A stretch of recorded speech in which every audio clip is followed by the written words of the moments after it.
Hi there, it's me Celia. Welcome to my channel. Today I'm going to not do any readings. I'm just going to talk about tarot a little bit. I've been seeing these videos on TarotTube. Do people call it that? I don't really know. I'm not a part of it. On Tarot YouTube about this theme of decks that made you believe in tarot. And I watch these with wonderment and awe and inspiration, and it feels so foreign in a way because I haven't considered decks that make me believe. And this is for a couple ways. First of all, this is hard for me to say exactly, but I don't know if I believe in tarot. Now, exactly what I believe in or how I believe it works, I don't have all fleshed out. I'm not an authority on the subject. I don't have like a stake in it.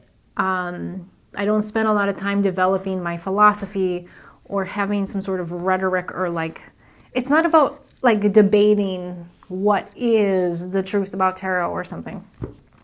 It's just, I don't think about believing in tarot. I don't know what it is, but it just doesn't sit right for me. Like, do I believe in tarot?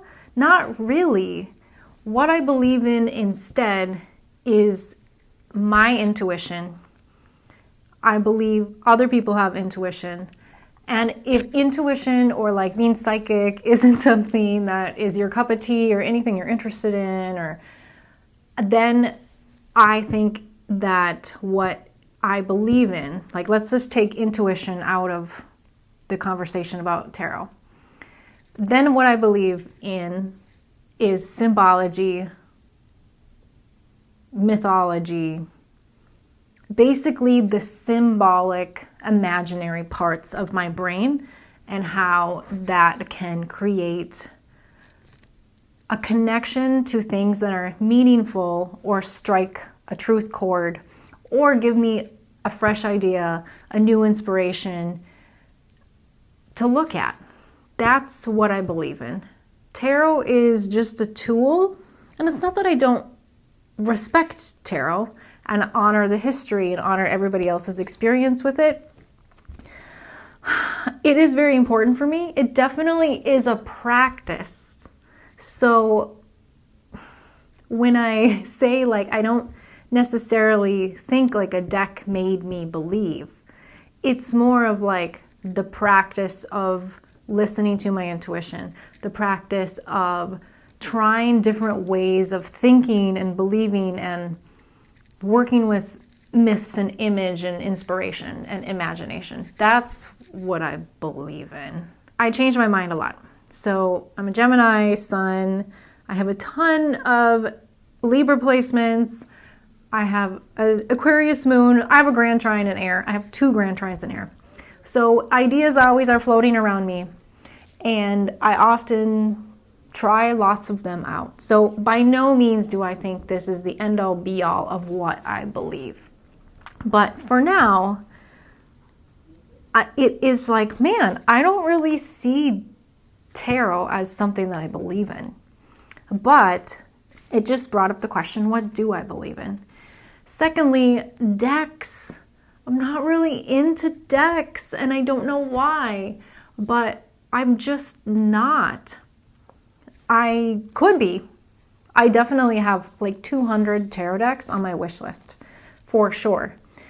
But I have a sordid relationship history with decks. And so to say a tarot deck made me believe, at first glance, seems oh, that's not true. I don't really have deep relationships with decks so much that they would make me believe. Now, this is a huge conversation about my history with tarot decks. I talked a little bit about it in the very first video I made, just introducing myself and what led me here. But basically, I worked with Rider-Waite-Smith for a really long time. Many, many, many years, 20 years. When I was 15 till when I was 36. So yeah, literally over 20 years. At that point, I started to work with Lenormand. And then I was like, wait a second, Lenormand did kind of make me believe. However, I still don't believe in Lenormand as a deck. I believe in Lenormand as the tool that gave me the epiphany to be like, oh my gosh, I kind of get how cartomancy works. I get it now. Lenormand is what made me understand that. So I will talk about that in some Lenormand decks and some other decks in this video. So let's do a little story time about deck. This was the first Lenormand deck that I got, and I think I got it online. It has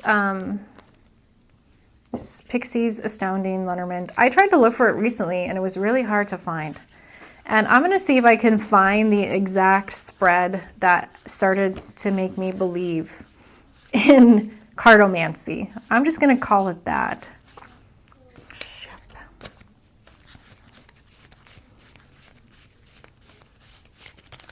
Where is it? Ring, ring, ring, ring, ring. Here it is. Okay. I love this deck, but what happened is the cardstock is not that great, and the cards started to separate, and the sun in particular has separated, so it's no longer shuffleable. I tried to get some other Lenormand decks, but they haven't really worked. Well, one, I don't know. And a lot of the other cards are that way. It's just not the best cardstock. I've tried to buy this again, and it was hard for me to find. I don't know if it's out of print right now, which is funny because it is US Games. You think it would be easy to find, but there's this cute little book with it. It's really cool because all of the images are from like Pamela Coleman Smith's artwork, and they tell you where the artwork comes from. Some of it is not her work for the Rider-Waite deck. Some of it is other work that she did. Like this is from, is that from the Wheel of Fortune or something? Yeah, they will tell you where this stuff is from, which is really fun. So I thought Lenormand was fun and fresh, and I did a reading for somebody who was a computer programmer, and he wanted to work on something, a project, or he was telling me about a project, and I was like, he's like, I don't know what to do. I was like, oh, I could pull some cards and just see what it says. And it was so simple. This is like why I love Lenormand. It was like, make a commitment. It was like this. Make a commitment to working on the project. Ship it. Ship it in computer programming language is like when you get done with the product that you make, you ship it. It's like what they call finishing something is. It might be like that it might be a similar word in other fields, but in computer programming, they just say like ship it, okay? And then the words here is promoted on Twitter. Like that, and it just like came into my mind. It wasn't even like reading the cards per se. Make a commitment, ship it, make a commitment to ship it, and promote it on Twitter. Done. That's it. That's all you need to know. And there were so many little readings like that. And it was the first time that I realized that intuition could be that simple. Intuition could be that quick. And it was during this period in my life where suddenly I got intuition in a way that I never had before. So, and I think Lenormand was part of that, feeling how quick it had to be. You didn't have to go into deep explanations about the cards. What I like about Lenormand is it encourages you to have phrases. Like the mice is about like disease, sickness. I mean, that could be in many levels, like something eating away at you. You know, like the garden is a place to go. Like in real life gatherings, the writer is like new information. The meanings are so quick and straightforward. It lends you to have that happen with your intuition. And so it was the first time I felt that way with cartomancy, where I put a card down and I just got it. Like, oh my God. And so then intuition started to work that way for me in my everyday life. This really specific thing happened. I was I was like, I'm gonna go for a walk. So I went for a walk and I walked up the block. And while I was walking up the block, I was like noticing that I kept thinking about a pink jean jacket. And I was like, I wonder why this pink jean jacket is in my mind. Like, maybe I need a new jacket. I do actually need a new jacket. That was like 6 years ago. I still need a new jacket. So I was like, well, maybe I'm just getting this thought pop into my head for that reason. Like, I should consider getting a new jacket. Maybe I should get a jean jacket. I haven't had a jean jacket since I was a kid. Jean jackets are cute. They're stylish. They last really long. A pink one would be cute. I can tell, like, I was thinking of the fabric. The fabric's kind of like khaki-ish and less like denim. Kind of like a khaki-ish pink khaki jean jacket. Yeah, that would be good. And then I started to imagine, like, you know what? When I was a kid, I didn't like jean jackets because they were kind of constrictive. It was hard to, like, move your arms. You have to have a good fit with the jean jacket. Otherwise, they constrict the shoulders so much, it's hard to button up a jean jacket. So then I started to really second guess, like, man, maybe I don't need a jean jacket. So in this time I was thinking about this, I walked one other block. At the end of that block was a free pile. And in the free pile was a pink jean jacket. The jean jacket was khaki, not denim per se. I picked it up. It was from Old Navy. It was a girl's large. Now I'm small-ish. I can sometimes wear a girl's large. I mean, I don't ever on purpose, but it was the right length and size. But I was like, I could tell that it wasn't going to fit me exactly in the shoulders and arms. And I could tell it wasn't going to work if I buttoned it up. I was like, I have to leave it here. But it started this idea that, like, oh God, this is how my intuition works. I'm 36 years old. After a lifetime of kind of being intuitive, I finally get it. And it was Lenormand that taught me it could be so quick. It could be just random things that come into your mind. It could be just a knowing. And it doesn't have to be this huge, grandiose, spiritual explanation. All the history, all the drama, all the pain and the suffering that comes with tarot. Or at least the Rider-Waite-Smith. Now, you could say that tarot, Rider-Waite-Smith, does not need to be like that. And I would agree. But that had been my relationship with tarot for a long time. So Lenormand just made tarot, cartomancy, I should say. Lenormand made cartomancy fun, quick, easy, accessible, lighthearted. It made me trust myself. It made me have this freedom to speak and, like, get the words out. Like, I get the intuitive hit, and Lenormand helped me, like, say it.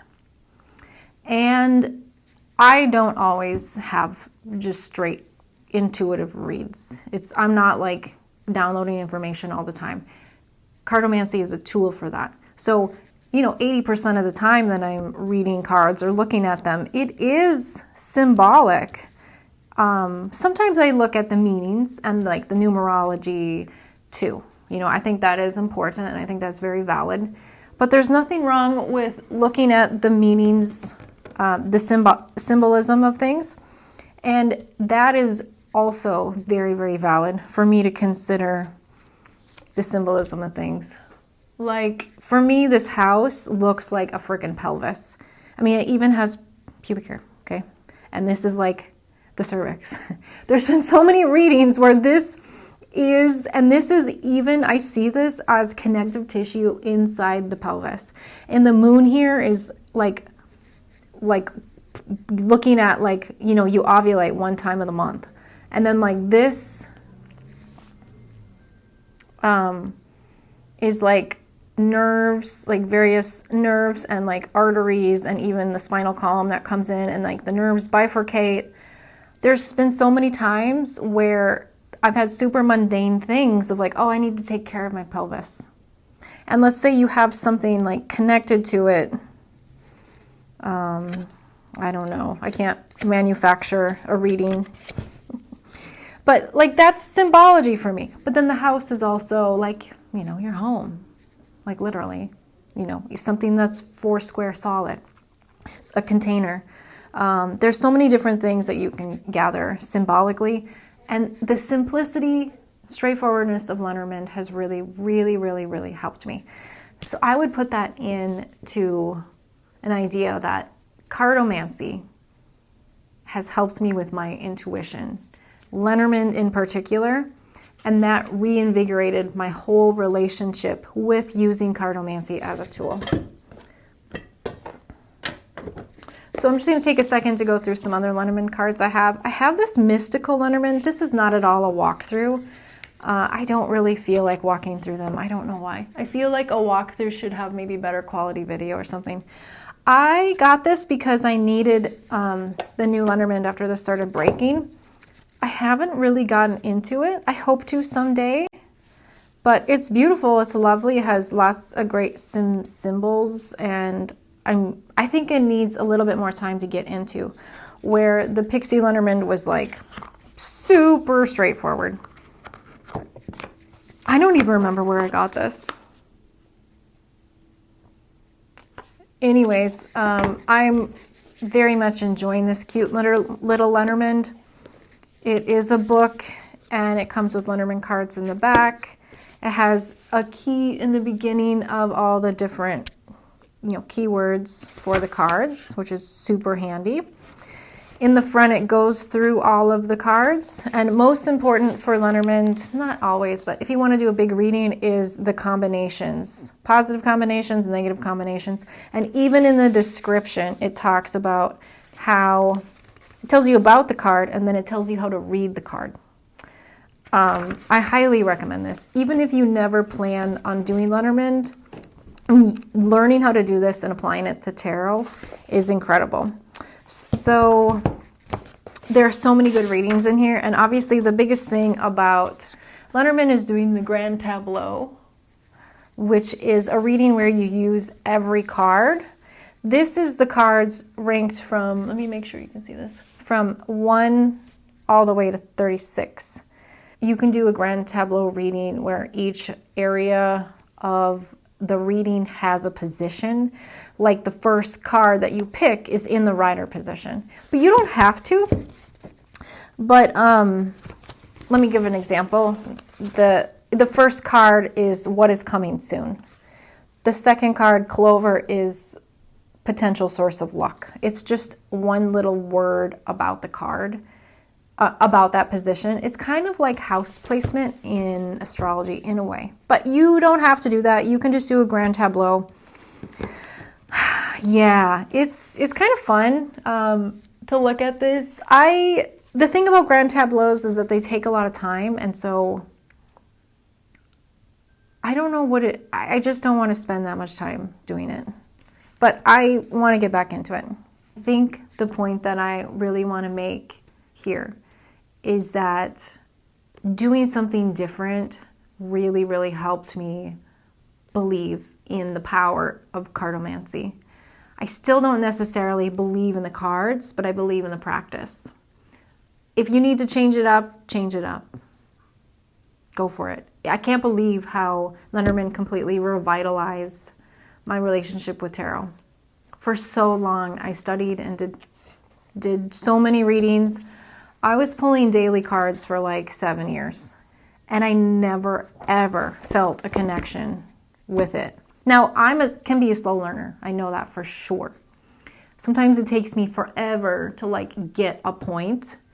I'm not saying it has to be that way with you. You might already feel the way about tarot, the way that I feel about Lenormand. You might be like, I look at that card, I know exactly what it means. And I get the intuitive hit. It has taken me a lot of relearning and creating a new relationship to feel that way about tarot. I'm going to go over some examples of things that help cartomancy click for me. I'm not going to go deep into the decks. I think that would just take too long. And if I were to do that, I'd want to give it a good space and a good production of video, which I don't have right now because this camera is terrible. It's like, okay, anyways. I really, really am deeply, deeply feeling this energy archaeology deck. Comes with a guidebook. I got this on Etsy. Yeah, it's just so nice. The cards are gorgeous and they just mean so much to me. So this has been really helping me get in touch with my body, and it has really been helping me on a healing journey. And I don't mean like healing on a medical clinical level. I'm talking like healing in, you know, things in the body. Like healing is a broad term for me. And it just helps with connecting to myself. I don't even know where to begin in describing this because I'm in this deck right now. I don't have the perspective to explain how it helps, but there's a different level of cartomancy with this that is really, really embodied. And you don't even have to use this like cartomancy. You can just use it for like embodiment exercises. But I do use it as cartomancy and I like it a lot. It's taking me to a new level with cartomancy and I can't really explain it, but I'm sure that you all have decks like this that give you like a felt sense of how cartomancy works with your being. That sounds really ridiculous, but it's just, it's like a different aspect of cartomancy of like, oh, it looks like with cartomancy, you can feel into all different avenues. You can feel into the mundane, you can feel into relationships, you can feel into collective things and celebrity readings, and you can feel into true crime, and you can feel into your bones. And each one of those areas can teach you a lot. So it's really bringing that point home for me.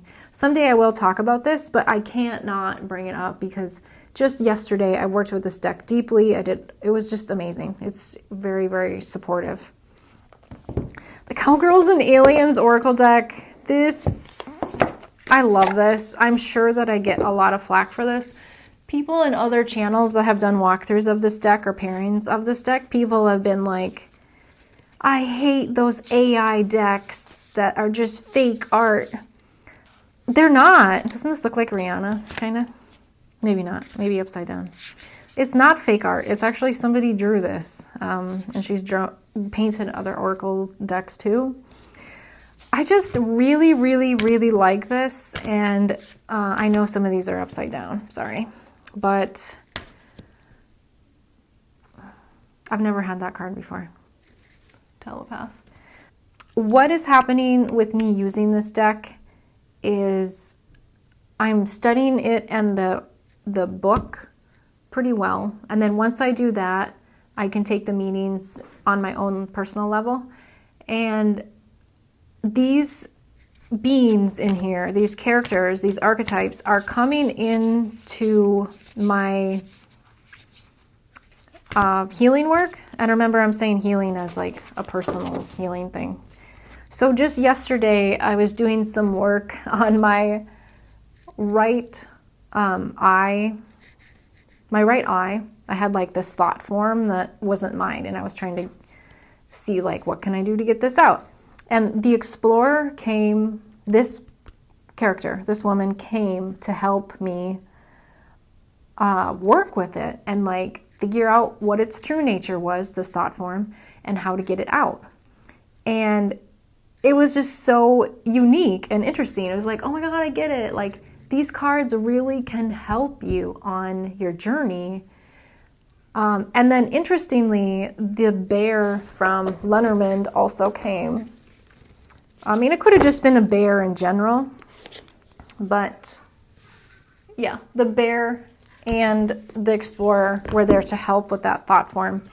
I'm trying to communicate like why exactly this makes me a believer.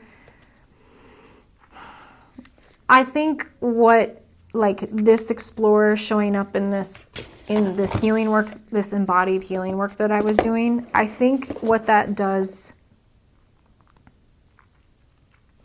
is remind me that cartomancy is about integration and application, and it's a tool. They're tools that you can use, and there is energy within the cards that, you know, they assist you when you hear about them and you read about them and you gain inspiration and whatever during the reading, but that can be taken with you into the rest of your day and into other work outside of the reading. You know, there's a saying in yoga, it's like, take yoga off the mat into the world.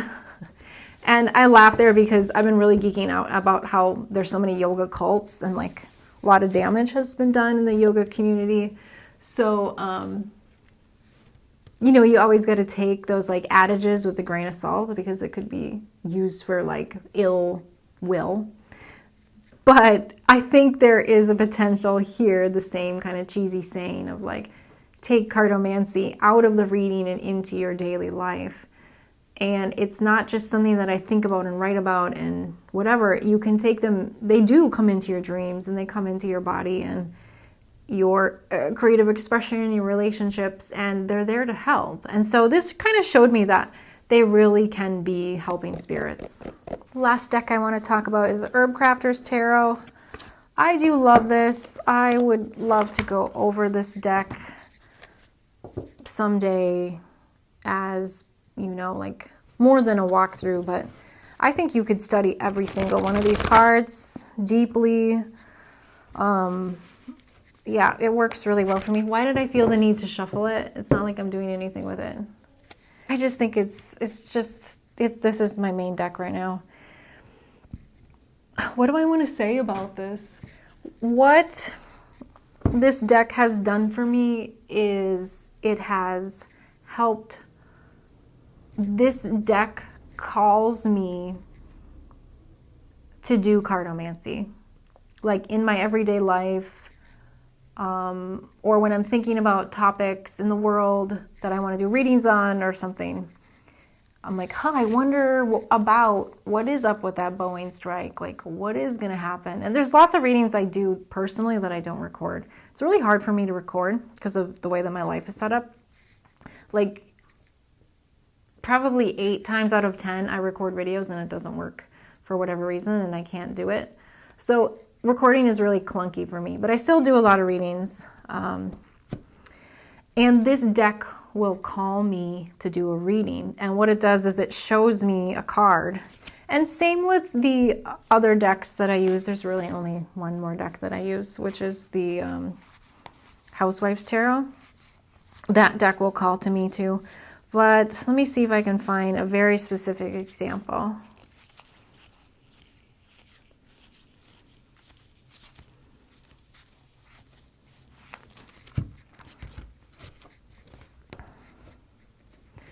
So here we have the Seven of Air, and there's been 2 times where the Seven of Air eucalyptus has called to me. Both times it called to me in reverse. So I was like, one time I was like, God, I should do a reading about Michaela Skinner, which was one of the first videos I did on my channel. And I just kept thinking, like, I keep seeing the Seven of Air reversed. And because that card is popping in my mind, I feel like I should do a reading. It's inviting me. This deck always invites me in. Just not that long ago, I also had the Seven of Air reversed come into my head. I was doing a reading with the Housewives Tarot for Boeing, and I just was like, okay, I need to shuffle and I need to do Herbwives because I keep hearing the Seven of Air eucalyptus reversed be like, okay, time to use us, hello. So it is so neat. This deck is teaching me, this card too, the Seven of Waters. Why is it 2 7s? It like tells me things that like I don't think are a part of the card. And I really, really like that. Meaning like I try to rectify what these mean from a Rider-Waite-Smith perspective. And I'm kind of stuck at how to rectify them. Instead, I have to listen to what the card says, and I have to respond to the invitation. Like this card deck is making me respond, s'il vous plaît. Like, it's very like, hello, we're in a dynamic communication situation together. When I call you, you listen. When you call me, I listen. I just really love that so much. And this Herbcrafters Tarot is healing my relationship with cartomancy, because I had such a hard time with loving the Rider-Waite-Smith for so long, but also hating it and I never hated it. I never got it. I never felt like I learned anything from those 20 years of doing it. Like, I couldn't tell you what any card meant because I didn't feel the meaning in me, but these cards totally speak to me, and they're helping me heal my relationship with Rider-Waite-Smith and those 20 some years of doing tarot. And it makes me wonder, like, why was I even doing tarot if I got nothing out of it? But for some reason I did. Okay, guess what? Now I'm inspired to do a 3-card reading about what about decks have made me believe in cartomancy. So I'm going to do it because the need to play with the cards, the need to be creative, the need to touch into the imaginal realm is so much more appealing, attractive, nourishing, fun than just thinking and talking about it from my regular self. It's like a really good fit for my brain right now.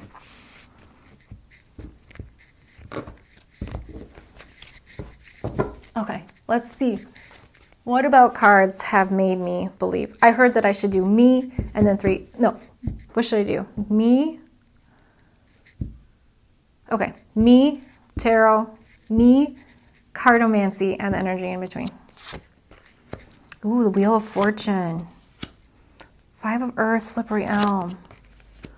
6 of Water, Borage. Well, the energy in between is that it's very healing, and I think it literally brings me in touch with the imaginal realm.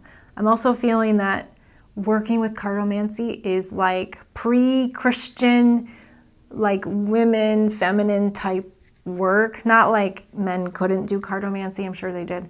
But there is something about like using cartomancy as a way to bring heaven down to earth and like make connections and look into the day-to-day realms of like, let's find out, let's look at something, let's ask questions, let's investigate. I'm feeling like for some reason a Finnish tie with this. Maybe it's because of the blue and white and the Finnish flag. Is Finnish flag blue and white? I think so. I'm hearing we kept it alive. We're keeping it alive. So I love that. That is definitely something about cartomancy. I love stepping into that part of myself, and I love that we all get to do that here, and it's more accepted and enjoyable and free. And if you don't believe in it, it's still a form of entertainment, and you don't have to believe in it. It just feels good. It's like activity. It's a pastime. You know, what's the difference between doing cartomancy and like playing board games or playing cards? You know, a card game is kind of meaningless, whether you win or lose. I mean, you could gamble on it, but the same goes with cartomancy. It's a totally different way to play cards, and I really, really like that. It feels very nourishing and fun and celebratory, but it also feels very sacred at the same time. I'm feeling folk wisdom, and I'm just very pleased about that. So I am the Wheel of Fortune Kitchen Garden. This is kind of showing me like an astrology wheel, and also showing me the herbalist part of myself. And I just heard that's it.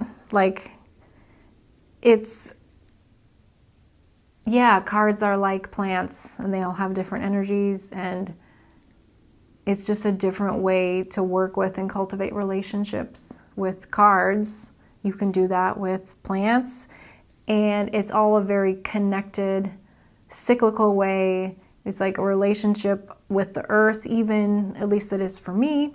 And just heard everything that was new is now old. Everything that is old was once new.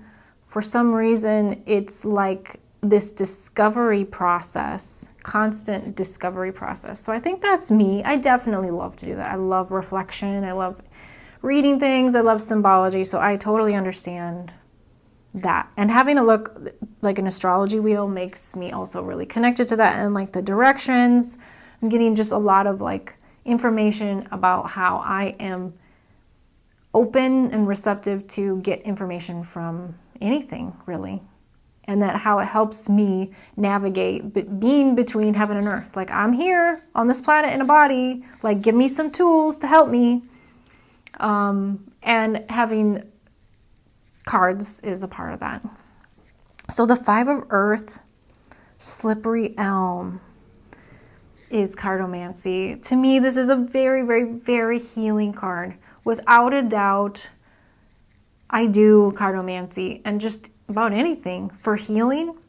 It isn't always to heal a pain, a wound, a pathology. Healing can go above and beyond that to, like, having fun is healing. Making connection is the opposite of trauma.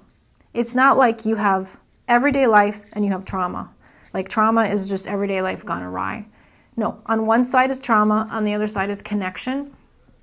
And I'm burping as I say that, so it must be true for me. Cartomancy to me is about healing what has been broken, what has been diseased, what has been neglected, what has been old and deemed worthless, and everything that's vulnerable, the parts that were once beautiful.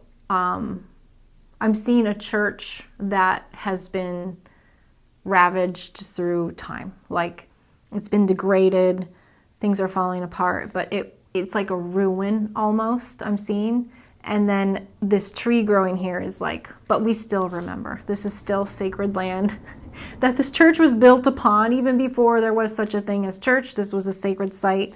And even though we have, like, died, and even though the great elm trees have fallen and gone, sick with diseases, there is still wisdom there. There still are elm trees that live. There are elm trees where I live, because it's on the West Coast, and slippery elm disease has just recently got here, and it's very well contained.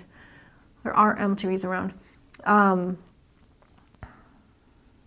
It is saying that, to me, cartomancy is a balm to what aches and what is painful. And then also it can be a form of, like, healing. When your cup is full, the energy of healing goes into creation, fun, good feelings, connection, and it goes out into the world and makes a good force for everyone to experience, and, kind of goes forth and multiplies. Because even though this slippery elm tree is, like, dead and dying and very, very much infected, and this house has peeling paint and it might be on its last leg, there still is incredible potential here. And again, I hear, like, what's gone is never forgotten. It's kind of similar to, like, what was old is once new. I don't know what these things are talking about, but it's a form of, like, remembering and honoring, like, the old practices. I don't know what to say. I mean, that's pretty much it. I do love that about card reading, is how old it feels, and it's like a legacy that's been passed on. And no, it's not exactly the same as it was, and we're different people in a different culture, and things have been lost in the game of telephone. But I think there are at least some underlying threads of truth that whenever you step into the cartomancy the archetype or that energy, there's almost like ancestors of that trade who are there to welcome you and help you. And you know what? I feel that so strongly with Lenormand. You know, it has a very specific history of where it came from. And maybe that is part of what helped me connect with cartomancy again, is because I love the idea, first of all, that this is infused with Pamela Colman Smith's artwork. And it kind of like humanized her. And you could feel like just a human touch put on it. And then for Lenormand to be something specific from a certain area, you know, in Europe at a certain time. And like the history of how Lenormand was I don't know, yeah. There's like history of like the person that made it, even like a woman. I almost wonder, it'd be fun to maybe try to do a reading to see if we can connect to that person, or even connecting to Pamela Colman Smith. I don't know. But in any case, I am thankful and blessed to be a part of it. Am I exactly a believer? You know what? Maybe after doing this reading, I'm reconsidering that. I mean, of course I'm a believer, but like, is it the cards, is it the deck, or is it the energy behind it and the energy within us? Yeah. Okay. Well, thanks for tuning in, and I'll talk to you later. Bye.